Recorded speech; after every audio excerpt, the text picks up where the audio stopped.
Facebook বা YouTube থেকে উপার্জিত অর্থ হালাল হবে কি? ফেসবুক বা ইউটিউবে অ্যাডসেন্স, যেটা নর্মাল অ্যাডসেন্স হয়, এটা দিয়ে উপার্জন করা হালাল নয়।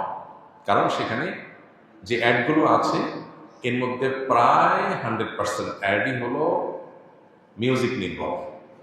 তাহলে অ্যাডসেন্স করে উপার্জন করা মানে হলো আমার একটা হালাল কন্টেন্ট, হালাল ভিডিওর মধ্যে আমি মিউজিক বাজায়া উপার্জন করলাম। তাহলে মানুষকে মিউজিক শোনাতে আমি বাধ্য করলাম, মানুষকে মিউজিক শোনালাম আমি, আর মিউজিক শুনে আমি তার বিনিময়ে টাকা কামাই করলাম। বিষয়টা হারাম হওয়ার জন্য এটুকুই যথেষ্ট হয়ে যায়। এর বাইরে সেখানে অনেক হারাম প্রোডাক্টের অ্যাডভার্টাইজমেন্ট হয়।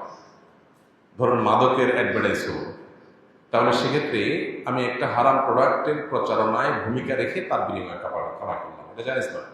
হ্যাঁ, এখন ইউটিউব কর্তৃপক্ষ এবং আরও কোনো প্ল্যাটফর্মে দেখা যায় যে অ্যাড তারা রান করে বাধ্যতামূলক, অর্থাৎ আপনি অ্যাডসেন্স ওপেন না করলে টাকাটা আপনার এখানে যাবে না, কিন্তু অ্যাড যাবে ঠিকই।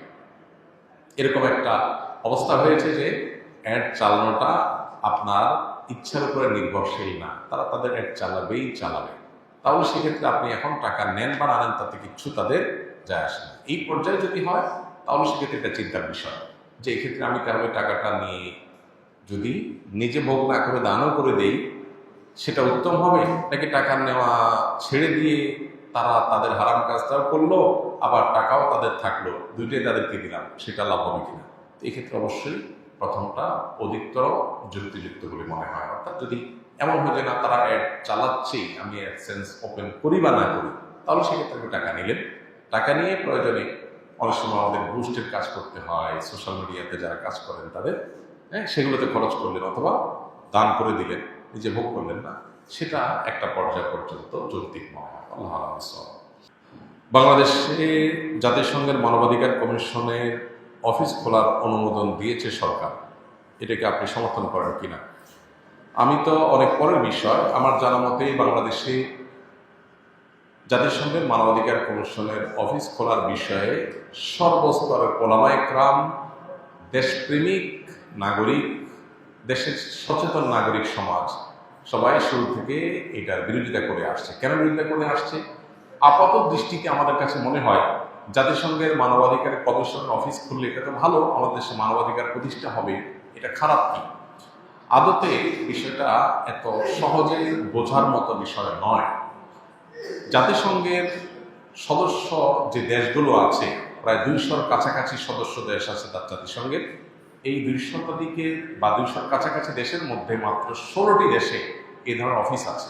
এর মধ্যে বেশিরভাগ দেশগুলো আমরা দেখি আফ্রিকাতে, অথবা এমন কোনো অঞ্চলে যেখানে হয় সেখানে যুদ্ধ চলছে আর না হলে গৃহযুদ্ধ চলমান। এরকম দেশগুলোতে সাধারণত এই অফিসগুলো হয়ে থাকে। সেটা আমাদের দেশে হওয়াটা আমাদের জন্য একরকম অপমানজনক।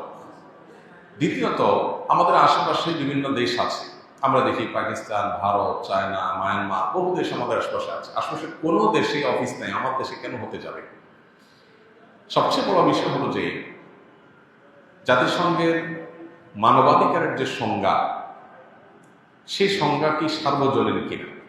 তারা মানবাধিকার বলতে যা বোঝায়, এদেশের মানুষের মূল্যবোধ, এদেশের মানুষের কৃষ্টি কালচার, এদেশের মানুষের যে চিন্তা ভাবনা, সেটার সাথে তাদের সেই মানবাধিকারের সংজ্ঞার কোনো মিল আছে, নাকি এর মধ্যে কোনো বড় ধরনের ফরাক এবং তফাৎ আছে? তারা মানবাধিকার বলতে যা বোঝায় সেটা কি গোটা পৃথিবীতে সব মুসলমানরা, ধর্মপ্রাণ মানুষরা বিশ্বাস করেন, ধারণ করেন, লালন করেন? এর উত্তর হলো না। অনেক ক্ষেত্রেই তারা মানবাধিকার বলতে, সব ক্ষেত্রে যে অমিল আছে তা বলছি না আমি, অনেক ক্ষেত্রেই তারা মানবাধিকার বলতে যা বোঝায় সেটাকে আমরা মানবাধিকার বলতে তা বুঝি না। যেমন তারা সমকামিতাকে মানবাধিকারের বিষয় মনে করে, অথচ এটা আমাদের দেশে প্রচলিত আইনে অপরাধ। যেটা আমাদের দেশে প্রচলিত আইনে অপরাধ, জাতিসংঘ সেরকম একটা অপরাধ কর্ম করছে এমন একজন ব্যক্তিকে এদেশে প্রতিনিধি হিসাবে নিযুক্ত করবার জন্য এগ্রিমেন্ট চেয়ে পাঠিয়েছে। এটা আমাদের জন্য অত্যন্ত অপমানজনক একটা ব্যাপার। একটা দেশে একটা জিনিস যখন আইনে অপরাধ হিসাবে বিবেচিত আছে, দণ্ডনীয় অপরাধ হিসাবে উল্লেখ করা আছে, সেই বিষয়টা লঙ্ঘন করা হবে অফিসিয়ালি, সেটা অন্য কোনো দেশে একজন করছে সেটা একটা বিষয়, কিন্তু এই দেশে এসে করবে তার পার্টনার সাথে, সমকামী পার্টনারকে সাথে নিয়ে আসবে এবং একজন প্রতিনিধিকে নিযুক্ত করার জন্য চিঠি পাঠানো, এটা হলো একটা দেশের মূল্যবোধ, একটা দেশের প্রচলিত আইনের প্রতি চরম অপমান এবং বৃদ্ধাঙ্গুলি লেখা। এরকম একটা অপেশাদার কাজ এ ধরনের একটা সংস্থা করতে পারে সেটা আসলে কল্পনা করা যায় না। এটা একটা বিষয়। আর এই যে অফিস খোলার বিষয়টা, সেটা যেটা বলছিলাম যে যখন এই দেশে গুম খুন হয়েছে, তখন এদেশে জাতিসংঘের এই মানবাধিকার কমিশন কোথায় ছিল? তখন অফিস করার ব্যাপারটা বরং বেশি প্রাসঙ্গিক বলা যেত। এখন এই মুহূর্তে এসে তাদের এই অফিস করার কার্যক্রম কি হতে পারে? তারা যদিও সুনির্দিষ্ট কিছু কাজের কথা বলছেন, এর বাইরে কাজ করবেন না, সুনির্দিষ্ট সময় বেশি কাজ করবেন না, কিন্তু আমাদের অভিজ্ঞতা বলে যে সমস্ত দেশগুলোতে তারা কাজ করেছেন সে সমস্ত দেশগুলোতে সাধারণত কোনো সমস্যার সমাধানের চাইতে নতুন করে আরো বহু সংকটের জায়গায় তৈরি হওয়া নজির আছে।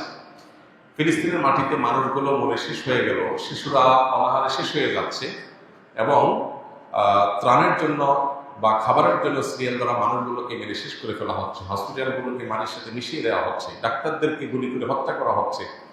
সেখানে এদের অফিস কার্যক্রম করে কি ভূমিকাটা তারা পালন করতে পেরেছে, কোন মানুষের রক্ত তারা থামাতে পেরেছে? অতএব আমার দেশে তারা কি করবে? তারা এই দেশে এসে সমকামিতা সহ যে সমস্ত বিষয়গুলো এদেশে মানুষের চোখে অপরাধ, সেই জিনিসগুলোকে তারা নর্মালাইজেশনের জন্য কাজ করবে বলে আমরা প্রচন্ড রকমের আশঙ্কা করছি।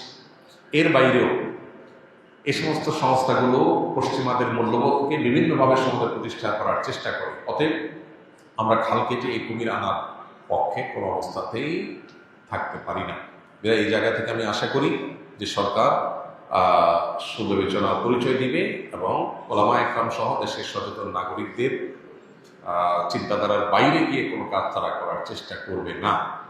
আমার প্রশ্ন হলো, ভারতে যেখানে প্রতিনিয়ত মুসলিম সংখ্যালঘুরা নির্যাতিত হচ্ছে, প্রতিনিয়ত সেখানে মুসলমানদেরকে পিটিয়ে মেরে ফেলা হচ্ছে, সেখানে মানবাধিকার এত বেশি গলণ্ডিত হচ্ছে, সেখানে কেন তারা যে অফিস করে না?